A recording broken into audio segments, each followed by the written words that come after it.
The president is also closely watching the overseas developments in Iraq, where Iraqi forces this morning began an offensive to retake the city of Tikrit from Islamic terrorists. It comes a day after regaining control of the strategic Mosul dam, aided by punishing U.S. airstrikes on ISIS targets. Let's bring in Congressman Adam Schiff, Democrat from California and a member of the Intelligence Committee. Congressman, good to see you again. Good to see you, too. Thanks. The president says that recapturing the dam is a major step forward. Could this be a game changer in the fight against ISIS in Iraq? Well, probably the bigger game changer is the change in the regime in Baghdad. We had two positive developments this week. The one you mentioned, which I think is more tactical than strategic, the retaking of that dam. But the other is potentially more significant, and that is you could have a very different government in Baghdad. Maliki is out. Al-Abadi is in. He promises to govern in a much more inclusive way. That has the prospect, Jose, of peeling those Sunni tribes away from ISIL. And that's really going to be essential to ultimately defeating ISIL. So I think that may be the bigger development this week.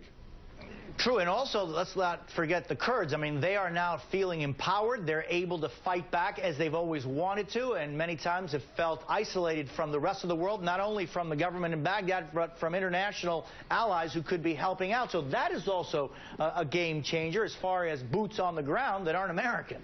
Yeah, absolutely. And, I think the Kurdish fighters have a lot of potential. There are challenges there. They haven't fought as an army before. They're actually affiliated with the political factions within the Kurdish territory. They need to fight as one army, and that's something they need to be equipped to do. They need to be trained to do. But I think they can be, and they're probably, at this point, the most reliable fighting force we can work with in Iraq. And, Congressman, I want to bring you back down to the states, the situation in Ferguson, Missouri. Let me ask you your thoughts. As a former federal prosecutor, Attorney General Eric Holder says he's troubled about what he calls the selective release of sensitive information in the case. What's your assessment of the investigation so far? Well, I'm glad that the Attorney General is going there tomorrow, and that there has been such an aggressive federal investigation, and we've seen the FBI fanning out and interviewing scores of people, the independent autopsy. I think that's going to be very important to have the public having confidence that an objective investigation is being conducted. So I think that's perfectly appropriate.